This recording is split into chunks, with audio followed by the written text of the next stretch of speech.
को हम लोग सॉल्व करते हैं, जो अभी हमने कुछ देर पहले बोर्ड के ऊपर लिखा था। तो याद करो क्या था प्रॉब्लम। प्रॉब्लम था कि यहां पे एक प्लस क्यू चार्ज और इससे r डिस्टेंस पे एक दूसरा प्लस क्यू चार्ज, और इन दोनों के बीच में यहां पे एक माइनस नेगेटिव चार्ज रखा हुआ है। अब ये टोटल डिस्टेंस r है, तो ये तुम मान के चलो कि ये half of the distance r/2 and ये क्या हो गया r/2। जब ये यहां पे रहेगा तो ये चार्ज इसको अट्रैक्ट करेगा और ये चार्ज भी इसको अट्रैक्ट करेगा।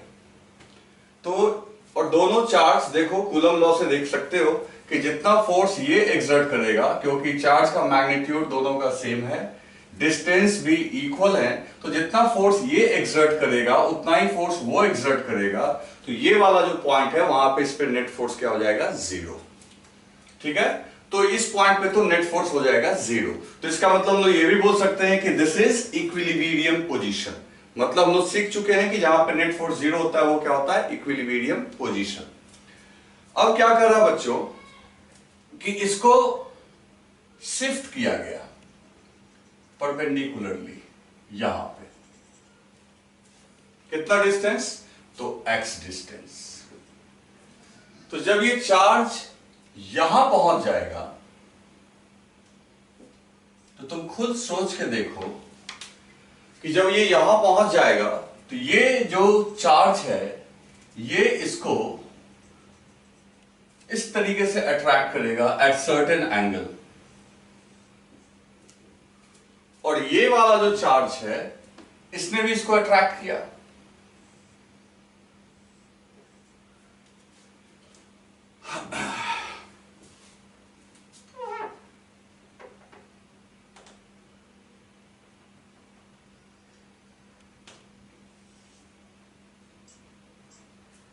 ठीक, अब तुम समझ सकते हो कि ये दोनों सिचुएशन फिर आइडेंटिकल है। ये डिस्टेंस को आप y मान लो और इस डिस्टेंस को भी आप y मान लो। y निकालना अपने लिए बहुत इजी है। हम लोग एक राइट एंगल ट्रायंगल देख रहे हैं, तो y equals to under root x squared upon plus r squared by 4, ये y आ गया। तो आप देख सकते हो कि जितना फोर्स ये इसको पुल कर रहा होगा ठीक उतना ही फोर्स से ये भी इसको पुल कर रहा होगा। ये पॉजिटिव चार्ज है, पुल करेगा, ये भी पॉजिटिव चार्ज है, पुल करेगा। अब तुम ये समझ सकते हो दोस्तों कि ये फोर्स और ये फोर्स जो मैग्नीट्यूड में इक्वल है, इन दोनों का जो रिजल्टेंट आएगा वो बहुत इजीली समझा जा सकता है कि दोनों का मैग्नीट्यूड सेम है, तो रिजल्टेंट ठीक इन बिटवीन आएगा। अब कैसे इसको सॉल्व करेंगे, तो मान लेते हैं कि ये एंगल है थीटा, तो ऑटोमेटिकली सिमेट्री से this angle will also theta. अब इस फोर्स का, इसके फोर्स का दो कंपोनेंट टूटेगा, एक डाउनवर्ड डायरेक्शन में और एक हॉरिजॉन्टल डायरेक्शन में। डाउनवर्ड के साथ देखो एंगल थीटा बन रहा है, तो यहां पे हो जाएगा f cos थीटा और इधर हो जाएगा f sin थीटा। इस केस में भी वही होगा, इस फोर्स का एक कंपोनेंट नीचे आएगा बच्चों, तो ये नीचे एक और आ गया f cos थीटा, और एक हॉरिजॉन्टली हो गया आपका f sin theta. Now see, इसका f sin थीटा इसके f sin थीटा को कैंसिल कर देगा, मतलब दोनों फोर्स का जो हॉरिजॉन्टल कंपोनेंट है वो एक दूसरे को बैलेंस कर देंगे। मतलब this is cancelled, this also will be cancelled. तो इसका मतलब है दोनों का ये वाला कंपोनेंट बचेगा, जो रिंग वाले प्रॉब्लम में भी ऐसा हम लोग देख चुके हैं। तो नेट फोर्स जो यहाँ पे बच रहा है वो डाउनवर्ड डायरेक्शन में आ रहा है। तो हम यहां लिख सकते हैं कि नेट फोर्स जो है दोस्तों वो हो गया 2f cos थीटा। ये बात समझ में आ गई होगी आपको, sin थीटा कैंसिल हो गया होगा। चलो एंगल थीटा कैसे निकालेंगे, देखो ये राइट एंगल ट्रायंगल है, अगर इस थीटा की बात करेंगे तो ये थीटा कैसे निकल के आएगा, सो देखो cos थीटा अगर निकालेंगे वहां पे, तो ये आपका हो गया base which is x divided by y, ये cos थीटा हो गया। तो भाई अब तो कुछ करना नहीं है अपने को, नेट फोर्स लिखना है। तो नेट फोर्स इक्वल टू 2 और F का वैल्यू तो एक F, तो इन दोनों के बीच लगने वाला जो फोर्स F है उसको कूलम लॉ से लिखोगे तो K capital Q small q divided by y square, क्योंकि डिस्टेंस इन दोनों के बीच कितना है y, और ठीक ये F भी उतना ही होगा। और चार्ज को तो मैंने पहले ही बोला है कि विदाउट साइन आपको रखना है, चार्ज को साइन के साथ नहीं रखना है। तो अब आ जाओ वापस, तो यहां पे देखो 2 F के जगह क्या लिख दोगे, K Q by y square into cos theta. cos theta हमने क्या निकाला है, x upon y। Finally net force आ गया 2 capital Q small q divided by y cube into x, फिर 2k q, और देखो बच्चों y इक्वल्स टू दिस, तो y की वैल्यू वहां पे रख दो। तो y की वैल्यू रखोगे कैसे, तो y की वैल्यू रखोगे x square plus r square by 4, ठीक है। अब इसका पावर 3 है, तो अंडर रूट को अगर हम हटाएंगे, अगर अंडर रूट को हटाएंगे तो y को ऐसे लिख सकते हैं x square r square by 4 का पावर हाफ, और इस पूरे का पावर 3 करने का मतलब समझ लो कि ये हो जाएगा 3/2। तो यहां देखो मैं क्लीन करके लिख देता हूं इसको, कैपिटल Q, सॉरी x छूट गया, capital Q small q x divided by x square plus r square by 4 का होल पावर 3/2। और डायरेक्शन जहां तक बात आएगी बच्चों, इस नेट फोर्स का डायरेक्शन होगा, डायरेक्शन जो होगा in downward towards equilibrium position, मतलब नेट फोर्स का मैग्नीट्यूड हो जाएगा वो, और डायरेक्शन जो हो जाएगा दोस्तों डाउनवर्ड डायरेक्शन में आ जाएगा। तो ये चार्ज आपका यहां से नीचे आ जाएगा। तो इस चीज को आप समझो, बहुत मुश्किल नहीं था, दोनों पे इक्वल फोर्स लगा, एंगल को थीटा, फिर यहाँ थोड़ी सी ट्रिगोनोमेट्री लगाई गई, और बाकी जो कैलकुलेशंस हैं वो आपके सामने है। इंपॉर्टेंट ये है कि इसका हॉरिजॉन्टल कंपोनेंट कैंसिल हो गया और वर्टिकल कंपोनेंट जो है वो एड अप हो गया। दैट्स व्हाई हमने यहाँ लिख दिया है 2f cos थीटा, क्योंकि इसका भी कंपोनेंट लगेगा और इसका भी कंपोनेंट लगेगा। ओके, तो आपने बनाया होगा, और यदि नहीं बनाया तो ये पहला पार्ट था जिसको आप राइट डाउन कर लो एक बार वीडियो को पॉज करके सही से। ओके, ठीक। तो दोस्तों अब इस प्रॉब्लम के अगले पार्ट को देखा जाए। नेक्स्ट पार्ट में क्या बोलता है कि अगर इस चार्ज को अगर हम यहां पे रिलीज कर दें तो इसका मोशन कैसा होगा। तो जस्ट इमेजिन, जैसा कि तुम देख रहे हो कि जब इसको हम लोग इस पॉइंट पे यहां पे पहुंचा रहे हैं तो इसके ऊपर नेट फोर्स जो लग रहा है वो डाउनवर्ड डायरेक्शन में लग रहा था, जो अभी प्रीवियसली हमने कैलकुलेट किया है ये नेट फोर्स। और ये नेट फोर्स कितना लग रहा है दोस्तों, तो ये लग रहा है 2f cos थीटा, जिसके वैल्यू को भी तुरंत हमने कैलकुलेट किया है 2kq upon x square plus r square और 3/2, है ना बच्चों। तो अब देखो, अब खुद सोचो कि ये चार्ज यहां पे है और नेट फोर्स नीचे लग रहा है। अगर आप यहां रिलीज करोगे तो जिस तरीके से स्प्रिंग में ब्लॉक खींच के अगर रिलीज करते हैं तो ब्लॉक वापस आता है, ठीक इस तरीके से ये बॉडी इस फोर्स के इन्फ्लुएंस में, इस फोर्स के एक्शन में नीचे आने लगेगा, ये डाउन आने लगेगा और ये यहां तक पहुंचेगा। और ये हमारा पहले ही प्रूव किया हुआ है कि ये हमारे लिए किसका काम कर रहा है, मीन पोजीशन। किसका काम कर रहा है, मीन पोजीशन, जिसका दूसरा नाम हमने क्या रखा हुआ है, इक्विलिब्रियम पॉइंट, इक्विलिब्रियम पॉइंट। और यहां पे क्या हो रहा है दोस्तों, यहां पे नेट फोर्स क्या हो रहा है, 0, क्योंकि यहां पे इलेक्ट्रिक फोर्स तुमको पहले ही मैंने बताया पिछले प्रॉब्लम में, पिछले पार्ट में, कि यहां पे नेट फोर्स क्या हो जाएगा, 0। तो ये चार्ज मूव करता हुआ यानी x डिस्प्लेसमेंट जब ऊपर था तो यहां से मूव करता हुआ नीचे आएगा, और यहां पे पहुंचने के बाद तो सोचो लगातार फोर्स लगने की वजह से इसकी वेलोसिटी यहां पे हो जाएगी मैक्सिमम।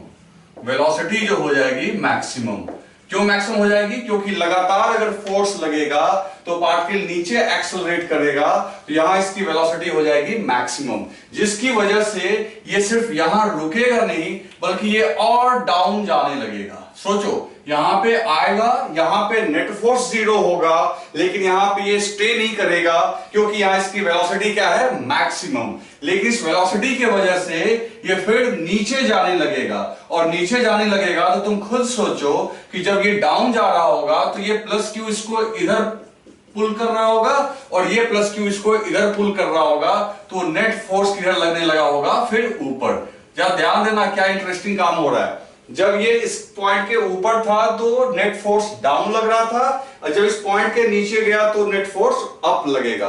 तो नेट फोर्स अप लगेगा तो जो वेलोसिटी यहां पे मैक्सिमम है वो धीरे धीरे धीरे धीरे स्लो होती चली जाएगी, और फिर कहीं पे जाके ये रुक जाएगा। लेकिन फिर यहां ये रुकेगा नहीं, ये फिर ये नेट फोर्स इसको किधर ले जाएगा? ऊपर। फिर यहां क्या होगी? Velocity maximum. फिर कहां जाएगा? ऊपर। फिर ऊपर से नीचे। इस तरीके से बच्चों जब सोच के देखो, तुम्हारे दिमाग में एक बात आ रही होगी कि ये टू एंड फ्रो, आगे पीछे मूव करेगा, तो आपको ये सेंस आ रहा होगा कि यहां ऑसिलेटरी होने का चांस है, पीरियोडिक होने का चांस है, एसएचएम भी होने का चांस है। तो अभी हम लोग देखेंगे कि ये किस कैटेगरी में आएगा। तो एक बात देखो, ये रास्ता रिपीट हो रहा है, रास्ता रिपीट हो रहा है, तो रास्ता रिपीट होने का मतलब ये है पक्का कि ये ऑसिलेटरी तो है, ऑसिलेटरी है बाबू। और देखो क्या क्या है यहां पे, इसमें आपको एक मीन पोजीशन भी दिख रहा है। ऑसिलेटरी का आप कंडीशन याद करो, उसमें क्या बताया गया था? मीन पोजीशन होना चाहिए, यानी फिक्स पॉइंट होना चाहिए, वहां पे नेट फोर्स 0 होना चाहिए, और जब कभी भी ये अप या डाउन जाए तो एक रीस्टोरिंग फोर्स लगना चाहिए। रीस्टोरिंग कहने का मतलब ये जो आपका फोर्स है ये रीस्टोरिंग फोर्स का काम कर रहा है। रीस्टोरिंग फोर्स, रीस्टोरिंग फोर्स का मतलब समझ रहे हो ना, कि जब हमने इसको डेविएट किया इसके मीन पोजीशन से तो ये फोर्स ही वापस खींच के ला रहा है। दैट्स व्हाई उसका नाम क्या है? Restoring force. और इस लाइन के लॉन्ग हम ये भी बोल सकते हैं कि चार्ज स्टेबल इक्विलिब्रियम में है। देखो सारी चीजें इसमें हम डिस्कस किए जा रहे हैं आपसे, ये बहुत सारा चीज आपको एग्जाम में पूछ सकता है। इस लाइन के अलोंग ओवरऑल ये स्टेबल इक्विलिब्रियम नहीं होगा, लेकिन पर्टिकुलरली इस लाइन के अलोंग ये स्टेबल इक्विलिब्रियम में है, क्योंकि जब आप इसको डेविएट करते हो तो इसमें वापस आने की टेंडेंसी है। अगर ये प्लस क्यू चार्ज होता फिर तो ये ऊपर ही चला जाता, वो अलग बात हो जाएगी, लेकिन नेगेटिव चार्ज का जो मोशन होगा वो इस तरीके से हो सकता है। तो फिलहाल हम लोग ये लिख सकते हैं यहां से कि the motion of charged particle will be oscillatory in nature। अब देखो ऑसिलेटरी तो ये हो गया, ऑसिलेटरी इन नेचर। क्या ये एसएचएम है? तो जस्ट सोचते हैं ये एसएचएम है कि नहीं है। तो एसएचएम के लिए आप याद करो, एसएचएम के लिए आपका कंडीशन था कि एक्सेलरेशन डिस्प्लेसमेंट के डायरेक्टली प्रोपोर्शनल होना चाहिए। तो देखते हैं, अब जैसे यहां पे हम लोग क्या करेंगे, नेट फोर्स इक्वल्स टू हमारा कितना निकल के आया यहां पे 2kq x upon x squared plus r squared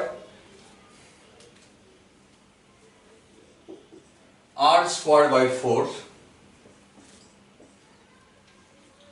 r squared by 4 का पावर 3/2।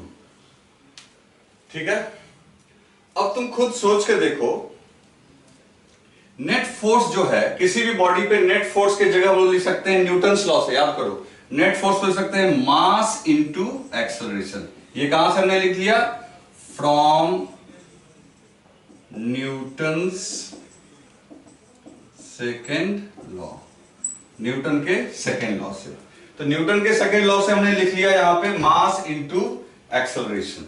तो mass into acceleration equals to 2kq small q x upon x square plus r square by 4। अब देखो यहां से मास को उधर भेज दो, मास को उधर भेज दिया तो आप देख सकते हो कि एक्सेलरेशन इक्वल्स टू क्या निकल के आ रहा है आपका। तो एक्सेलरेशन इक्वल्स टू आ रहा निकल के 2kq divided by m x square r square by 4 का पावर 3/2 इंटू एक्स। ये इक्वेशन आ रहा है। अब तुम कहोगे कि सर ये तो एसएचएम हो गया, क्योंकि ए जो है एक्स के डायरेक्टली प्रोपोर्शनल है, ए एक्स के डायरेक्टली प्रोपोर्शनल है। कहोगे ये तो सर एसएचएम हो गया। गलत। आप ऊपर तो एक्स देख रहे हो, क्या नीचे आप एक्स नहीं देख रहे हो? नीचे भी तो एक्स है, जबकि प्रोपोर्शनल की बात थी तो यहां पे सिर्फ डायरेक्ट 1 के पावर में होना चाहिए, लेकिन आप देख सकते हो कि नीचे भी एक्स स्क्वायर है और कॉम्प्लिकेटेड पावर है। तो इसलिए ये इक्वेशन ये दिखा रहा है कि ये ऑसिलेटरी है।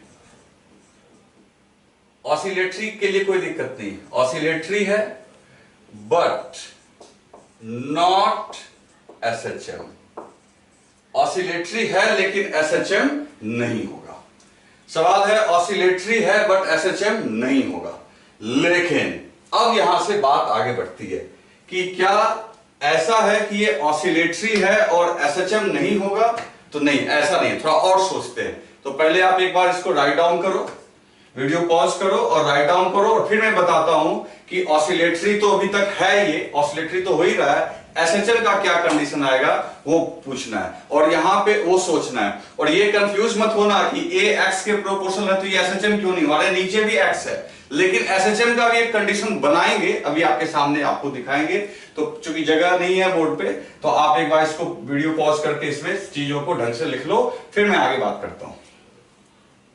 तो यहां पे देखते हैं कि एसएचएम का कोई कंडीशन बन सकता है कि नहीं बन सकता है। तो देखो एक्सेलरेशन इक्वल्स टू अपना क्या निकल के आया, तो वो निकल के आया 2kq q upon m r square by 4 plus x square का पावर 3/2 इंटू एक्स। ठीक है, ये ऑसिलेटरी तो है, एसएचएम नहीं है, लेकिन यहां एक कंडीशन हम लोग बना सकते हैं।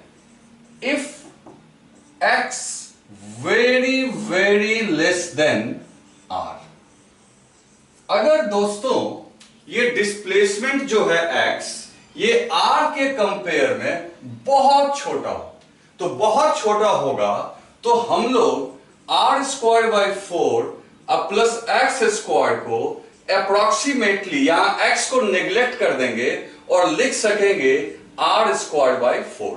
देखो क्या मैं बोल रहा हूं कि अगर x बहुत छोटा है तो आप सीधा r square by 4 plus x square को लिख सकते हो आर स्क्वायर बाई 4। तब देखो ये इक्वेशन कैसे चेंज होगा।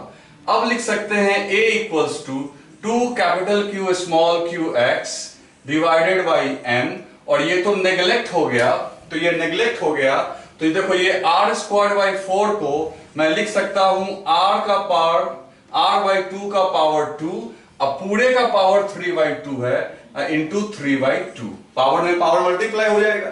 ये तो भूल जाओ ना, इसको तो भूल जाओ, ये है ही नहीं, तो ये है ही नहीं, तो r बाई 4 को मैंने लिख लिया r बाई 2 का स्क्वायर, और उसके बाद पूरे के पावर को यहां पे 3/2।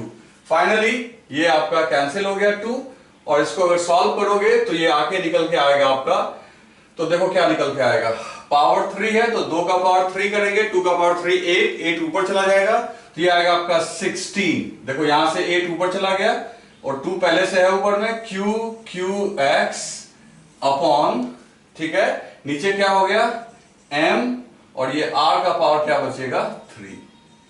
अब आप देख सकते हो बच्चों कि ये जो एक्सेलरेशन है ये x के डायरेक्टली प्रोपोर्शनल है। तो ये सब तो खैर आपने इधर वाला पहले ही लिख लिया है, तो मैं इसको रब कर देता हूं, ये सब आपने पहले लिख रखा है। तो अब यहां पे हम लोग यहां पे बोल सकते हैं कि जो हमारा पार्टिकल है वो x x के बहुत स्मॉल वैल्यू के लिए उसका जो एक्सेलरेशन है वो निकल के आया 16 के, छूट गया यहां पे, 16 k QQX by mr3. You can see कि acceleration is directly proportional to x. अब देखो ये रिजेंबल कर रहा है, हमने कल पढ़ा था a equals to omega squared x. तो ये हमारा इक्वेशन आता था SHM का, a equals to omega squared x, जहां ओमेगा क्या था, कांस्टेंट. तो आप क्लियर देख सकते हो यहां पे कि ये जो x का कॉफिशिएंट है दोस्तों, x का कॉफिशिएंट आपका ये हो गया पूरा, ये रोल प्ले कर रहा है किसका, ओमेगा स्क्वायर्ड का, और a जो है डायरेक्टली प्रोपोर्शनल हो गया x के. तो मैं यहां पे मैं ये आपको ध्यान दिलवाता हूं कि ये आया कैसे. तो ये इसलिए आया क्योंकि x जो है हमारा r से क्या है, वेरी स्मॉल. तो अब देखो क्या हुआ कि now this is equation of SHM. माने ये इक्वेशन SHM का है. कौन किसका रोल प्ले कर रहा है तो वो मैं यहां लिख रहा हूं, आप देखो ध्यान से. तो सबसे पहले देखो ओमेगा स्क्वायर्ड का रोल कौन प्ले कर रहा है, 16k क्यूब, स्मॉल क्यूब, ठीक है ना, जो कॉफिशिएंट है, अपॉन mr क्यूब. ये ओमेगा स्क्वायर्ड का रोल प्ले कर रहा है. तो बच्चों आपको ये भी ध्यान होगा कि कल मैंने बोला था कि अगर SHM होता है तो उसका एक टाइम पीरियड भी होता है. टाइम पीरियड मींस क्या, एक पूरा साइकिल कंप्लीट करना, यहां से मीन पे आना, मीन से नीचे आना, फिर यहां से मीन पे जाना, मीन से ऊपर जाना, तो उसको हम लोग टाइम पीरियड बोलते हैं. तो टाइम पीरियड का फॉर्मूला होता है 2 पाई बाई ओमेगा, और ओमेगा स्क्वायर दिस है तो ओमेगा हो जाएगा अंडर रूट ऑफ दिस. तो फाइनल जो आंसर आपका आएगा 2 pi under root mr cube, क्योंकि अंडर रूट ओमेगा लेंगे ना, ये ओमेगा स्क्वायर है, 16 k cube. This is time period. तो फाइनली हम लोग लास्ट में एक कंक्लूजन लिखते हैं, particle will perform SHM only if x is very very less than r. तो आप इस बात को याद रखना कि यहां पे ऑसिलेटरी किसी भी x के लिए हो सकता है. ध्यान से सुन लो, जेई एडवांस में क्वेश्चन पूछा हुआ और बाकी जगह भी पूछा हुआ कई जगह.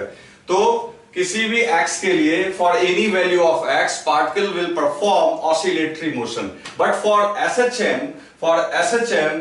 the condition needed is that x should be very very less than r.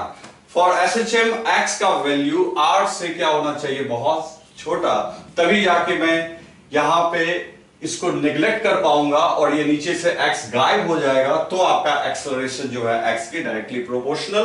फिर x के कॉफिशिएंट को हमने यहाँ पे ओमेगा स्क्वायर लिख दिया है, और जहां से हम लोग यहाँ पे टाइम पीरियड तक पहुंच गए.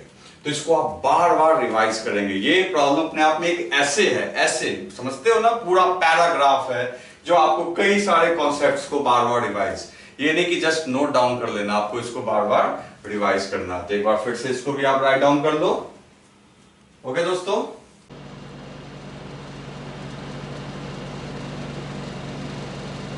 तो दोस्तों अब आप दो क्वेश्चन आज आपका होमवर्क है जो अब आप सॉल्व करेंगे. वो दोनों मैंने यहां लिख दिया है, ये दोनों जेईई मेन में पूछे गए हैं.